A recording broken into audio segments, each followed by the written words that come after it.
കേരളീയ മനസാക്ഷിയെ തന്നെ ഞെട്ടിച്ച ഒരു സംഭവമാണ് വയനാട്ടിലുണ്ടായത്.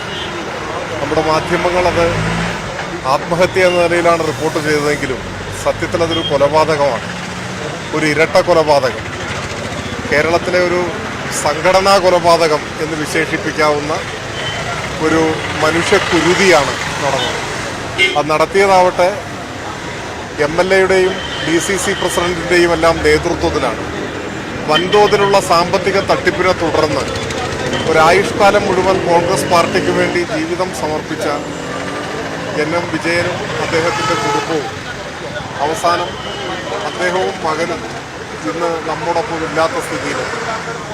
ഈ കാര്യങ്ങളെല്ലാം ചൂണ്ടിക്കാട്ടി കോൺഗ്രസിൻ്റെ ഉന്നത നേതൃത്വത്തെ അദ്ദേഹം രേഖാമൂലം തന്നെ സമീപിച്ചിരുന്നതായാണ് ഇപ്പോൾ വിവരങ്ങൾ പുറത്തു വന്നിട്ടുള്ളത്. പക്ഷെ അദ്ദേഹത്തെ ബോധപൂർവം മരണത്തിലേക്ക് തള്ളിയിടുന്ന സമീപനമാണ് നേതൃത്വം സ്വീകരിച്ചത്. അതുകൊണ്ടാണ് ഇതിനെ ഒരു സംഘടനാ കൊലപാതകം എന്ന് വിശേഷിപ്പിക്കേണ്ടത്. അതിലിപ്പോൾ പ്രതിയായിരിക്കുന്നതാവട്ടെ ഇവിടുത്തെ MLA-യും DCC പ്രസിഡന്റും മറ്റു കോൺഗ്രസിൻ്റെ നേതൃത്വത്തിലുള്ളവരുമാണ്.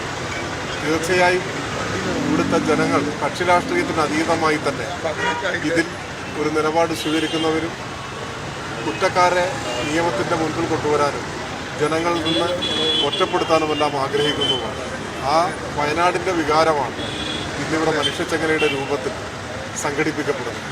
ഇതിന് ധാരാളം കോൺഗ്രസ് പ്രവർത്തകരുടെയും മാനസികവും പ്രത്യക്ഷവുമായ പിന്തുണയുണ്ട്.